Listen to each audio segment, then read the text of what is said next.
Sahabat Mumikis yang dirahmati Allah Subhanahu wa Ta'ala, para malaikat adalah hamba Allah Subhanahu wa Ta'ala yang dibebani untuk melaksanakan ibadah, dan mereka senantiasa tunduk serta merendahkan diri kepada Allah Subhanahu wa Ta'ala secara sempurna, dengan tidak pernah melanggar perintahnya serta mengerjakan segala apa yang diperintahkan olehnya.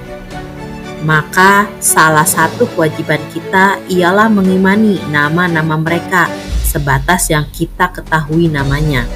Begitu pula kita mengimani sebatas pengetahuan kita tentang tugas mereka masing-masing.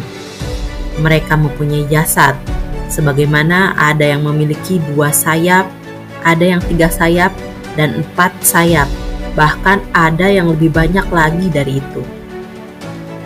Ini adalah sebagai sanggahan bagi orang yang mengira bahwa malaikat hanya sekedar ruh. Seperti dalam firman Allah Subhanahu wa Ta'ala, yang artinya, segala puji bagi Allah pencipta langit dan bumi, yang menjadikan malaikat sebagai utusan-utusan untuk mengurus berbagai macam urusan, yang mempunyai sayap, masing-masing ada yang 2, 3, dan 4. Allah menambahkan pada ciptaannya apa yang dikehendakinya. Sesungguhnya Allah Maha Kuasa atas segala sesuatu. Assalamualaikum warahmatullahi wabarakatuh.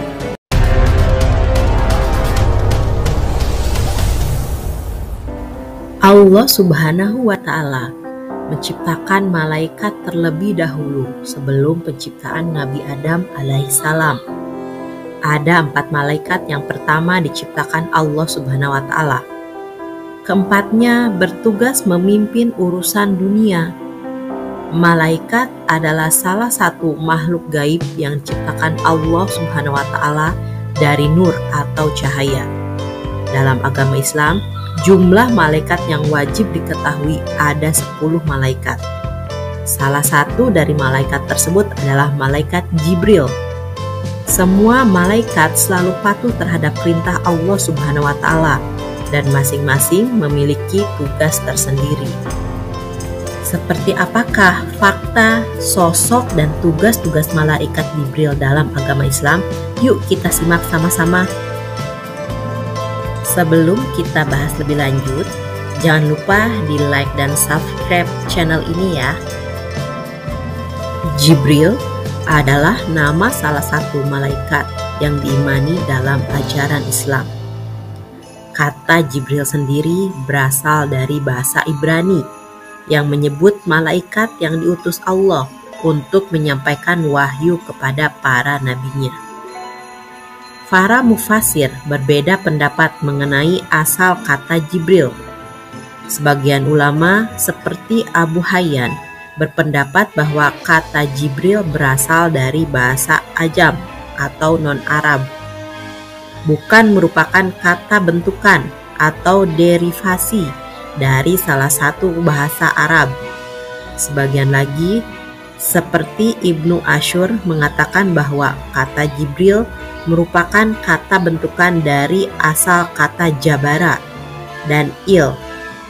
Kata Zibir dalam bahasa Ibrani bermakna abd atau hamba yang mengandung makna kuat, sedangkan kata Il merupakan salah satu nama Allah. Dengan demikian, kata Jibril bisa bermakna hamba Allah yang kuat. Malaikat Jibril merupakan salah satu utusan Allah yang mempunyai tugas untuk menyampaikan wahyu ke bumi. Allah Subhanahu wa Ta'ala menyebut nama malaikat Jibril beberapa kali dalam Al-Quran. Tugasnya sebagai penyampai wahyu inilah yang membuat malaikat Jibril dijuluki sebagai penghulunya para malaikat. Bahkan, malaikat Jibril juga memiliki beberapa julukan seperti Ruh Al-Amin dan Ruh Al-Qudus serta Ar-Ruh Amin. Allah Subhanahu wa Ta'ala berfirman, yang artinya, katakanlah Muhammad, siapa yang menjadi musuh Jibril? Padahal dialah yang telah menurunkan Al-Quran ke dalam hatimu dengan izin Allah sebagai pembenaran terhadap apa kitab-kitab yang terdahulu dan petunjuk serta berita gembira bagi orang-orang yang beriman. Quran Surat Al-Baqarah ayat 97. Di dalam hadis Sahih Bukhari disebutkan sebuah riwayat dari Aisyah radhiyallahu anhu bahwa Al-Haris bin Hisham pernah bertanya kepada Rasulullah SAW, "Wahai Rasulullah, bagaimana cara turunnya wahyu kepada engkau?" Rasulullah SAW menjawab, "Terkadang wahyu datang seperti suara bising lonceng. Tentu saja hal ini memberatanku, sehingga ketika suasana tersebut berhenti, aku sudah menyadari apa yang disampaikan oleh Jibril. Ada kalanya malaikat Jibril mengubah wujud menjadi seorang laki-laki yang berbicara denganku, dan aku pun menyadari apa yang diucapkannya." Suara dari lonceng tersebut dikatakan memiliki bunyi yang keras. Bunyi lonceng tersebut bahkan membuat Rasulullah SAW bermandikan keringat di tengah musim dingin karena merasakan beratnya menerjemahkan suara bunyi lonceng tersebut menjadi Al-Quran. Selain daripada itu, malaikat Jibril juga pernah menyampaikan wahyu melalui mimpi. Aisyah radhiyallahu anhu berkata, "Aku pernah melihat beliau sedang diturunkan wahyu kepadanya saat musim dingin yang sangat dingin. Kemudian wahyu itu berhenti.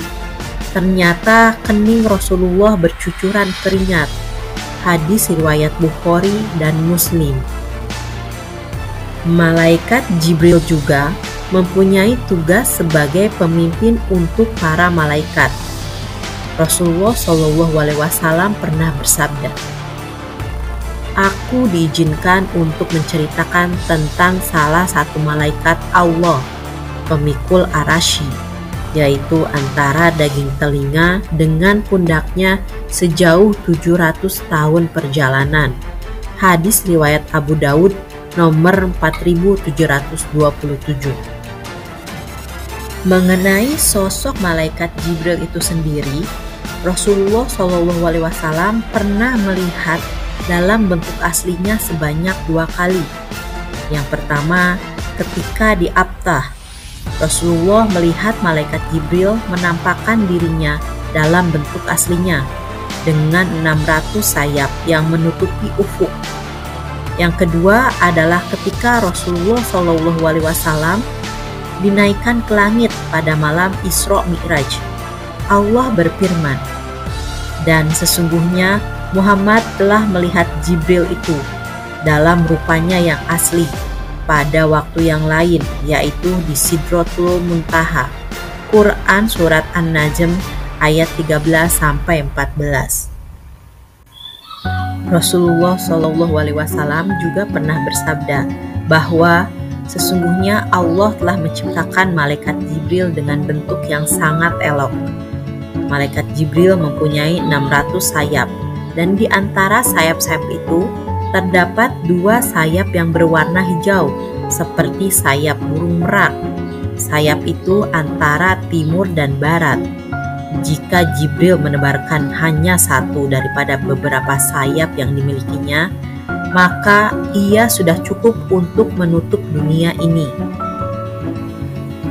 Setelah memandang dirinya yang tampak begitu indah dan sempurna, maka malaikat Jibril pun berkata kepada Allah Subhanahu wa Ta'ala, "Wahai Robku, apakah engkau menciptakan makhluk yang lain yang lebih baik daripada aku?" Kemudian Allah pun menjawab pertanyaan malaikat Jibril, "Tidak." Mendengar jawaban Allah, maka malaikat Jibril pun berdiri dan melakukan sholat 2 rakaat untuk bersyukur kepada Allah. Pada setiap rakaat sholat yang dikerjakan oleh malaikat Jibril, dia menghabiskan masa selama 20.000 tahun lamanya. Setelah malaikat Jibril selesai melaksanakan sholatnya, kemudian Allah Subhanahu wa Ta'ala pun berfirman kepadanya, "Wahai Jibril, kamu telah menyembah aku dengan ibadah yang bersungguh-sungguh, dan tidak ada seorang pun yang menyembahku seperti ibadah yang kamu lakukan. Akan tetapi di akhir zaman nanti akan datang seorang nabi yang mulia, yang paling aku cintai, bernama Muhammad. Dia mempunyai umat yang lemah dan senantiasa berdosa. Seandainya mereka mengerjakan sholat 2 rakaat walau hanya sebentar dan dalam keadaan lupa serta serba kurang, dengan pikiran yang melayang-layang, dan dosa mereka pun besar, maka demi kemuliaanku dan ketinggianku, sesungguhnya sholat mereka itu lebih aku sukai daripada sholatmu. Hal tersebut karena mereka telah mengerjakan sholat itu atas perintahku, sedangkan sholat kamu bukan atas perintahku. Setelah mendengar hal tersebut, malaikat Jibril pun kembali bertanya kepada Allah, "Ya Robku, apakah yang engkau berikan kepada mereka sebagai ganjaran atas ibadah mereka kepadamu?" Maka Allah berfirman, yang artinya, "Ya Jibril, akan aku berikan surgaku, surga Mawa sebagai tempat tinggal mereka."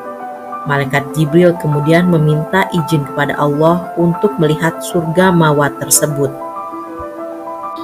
Setelah Allah memberikan izin kepadanya, maka malaikat Jibril pun mengembangkan sayapnya dan terbang menuju surga Mawa.